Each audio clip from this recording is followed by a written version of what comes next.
en supplémentaire. Ça commence maintenant.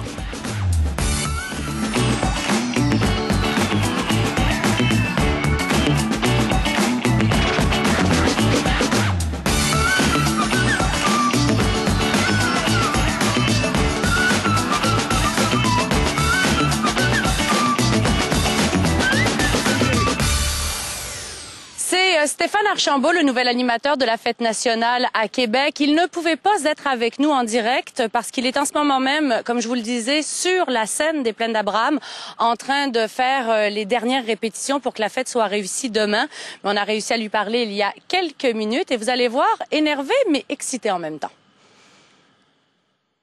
C'est une première, toi aussi, demain, ça va être une grande première. C'est une grande première, oui. Je suis un peu sur le gros nerf, comme on dit. Toi aussi, es-tu stressé un peu?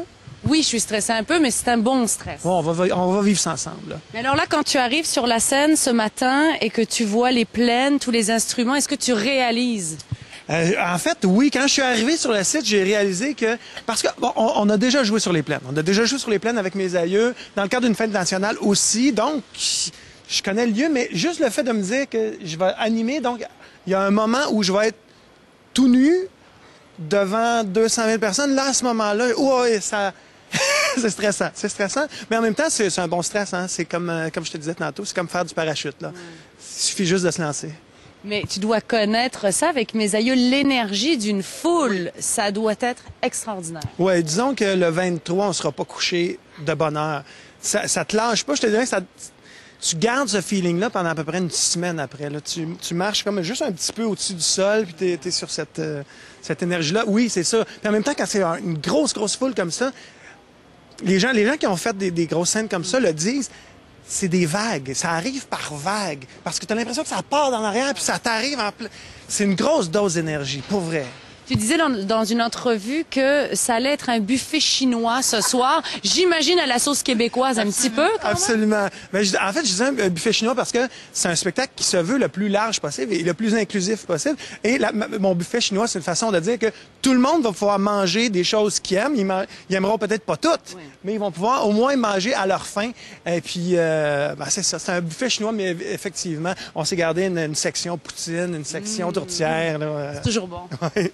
T'es bien entouré aussi, Plume, Adamus, toutes les générations, tous des Québécois. Ouais, on en a plein. Là, c'est ça, justement les 3 accords avec ma gang de mes aïeux, Orange.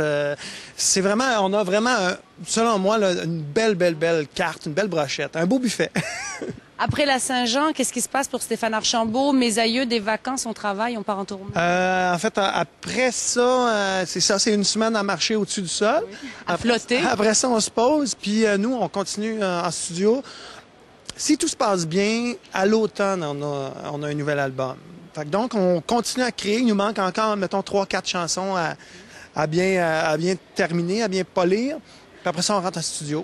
Fait que je te dis si ça va bien, mais ça faut pas conclure que si on sort rien à l'automne, c'est que ça va pas bien. Là. Mais le processus est vraiment bien enclenché, puis on est content des chansons qu'on a à date. Pensez-vous retourner en France? Vous êtes allé faire un tour en France? Ça a bien été, ça? On est allé, on se garde la France pour l'été habituellement, mais là, étant donné que cet été, on va passer du temps en studio, il n'y a pas de France pour nous cet été. Mais bon, on ne met pas une croix là-dessus. C'est quand même une belle destination vacances. Mais en fait, on est chanceux parce que, sans dire qu'on a un gros succès en France, on a assez de succès pour qu'on se fasse réinviter puis faire des festivals à gauche, à droite. C'est quand même pas désagréable de passer un petit mois en France à faire des chansons. Je trouve ça toujours incroyable de voir mes aïeux, les cow-boys fringants, des Français qui comprennent pas toujours ce qu'ils chantent, mais tu vois, ils connaissent les paroles au complet. Ils adorent ça, pas tout comprendre. C'est vrai. C'est-à-dire que la pire erreur qu'on peut faire, en tout cas aujourd'hui, la pire erreur qu'on peut faire en France, c'est de gommer son accent puis de leur donner du français.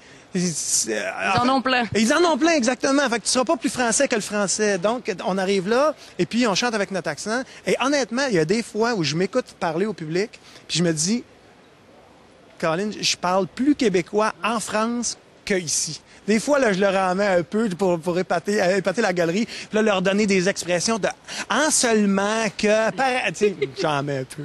Ben, la mi-française, mi-québécoise te dit un gros merde pour demain. Et en plus, ils annoncent beau, alors là... Tant mieux, tant mieux.